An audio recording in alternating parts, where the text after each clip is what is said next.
بسم الله الرحمن الرحيم يسبح لله ما في السماوات وما في الأرض له الملك وله الحمد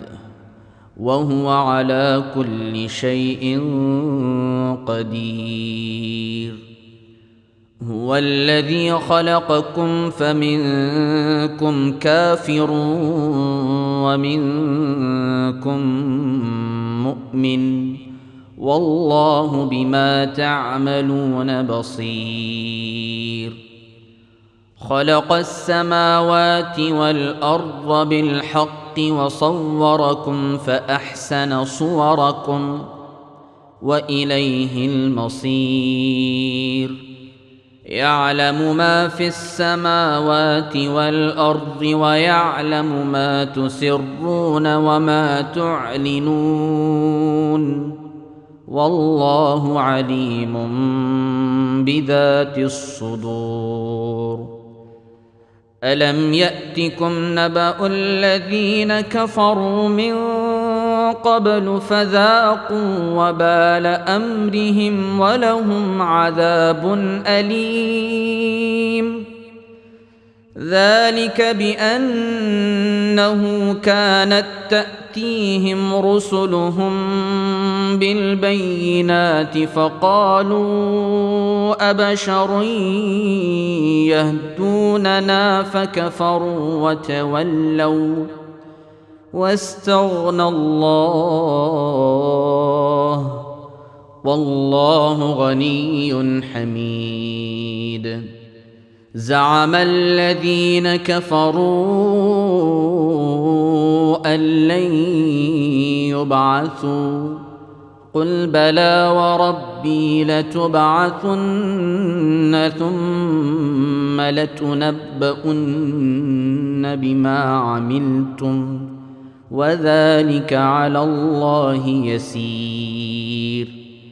فآمنوا بالله ورسوله والنور الذي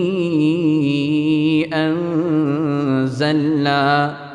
والله بما تعملون خبير يوم يجمعكم ليوم الجمع ذلك يوم التغابن ومن يؤمن بالله ويعمل صالحا يكفر عنه سيئاته ويدخله جنات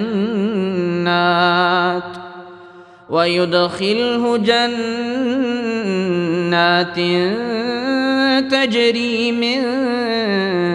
تحتها الأنهار خالدين فيها أبدا ذلك الفوز العظيم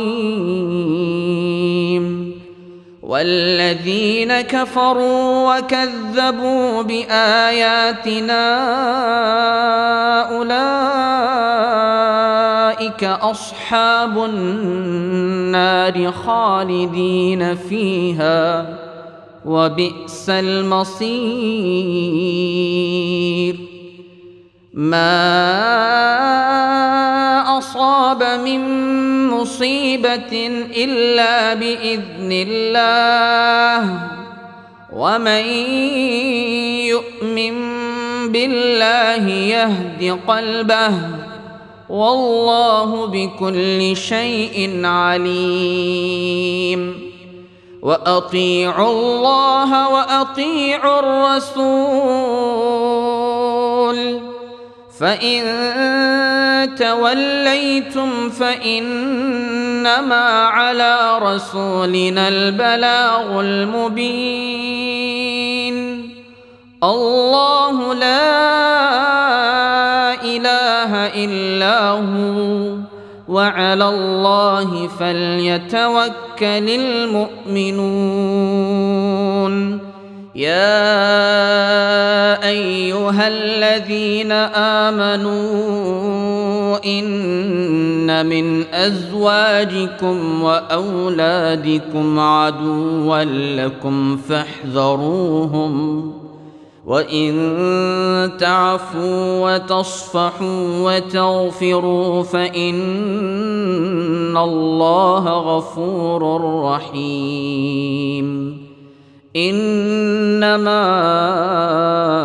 أموالكم وأولادكم فتنة والله عنده أجر عظيم. فاتقوا الله ما استطعتم واسمعوا وأطيعوا وأنفقوا خيرا لأنفسكم ومن يوق شح نفسه فأولئك هم المفلحون. إن تقرضوا الله قرضا حسنا يضاعفه لكم ويغفر لكم والله شكور حليم. عالم الغيب والشهادة العزيز الحكيم.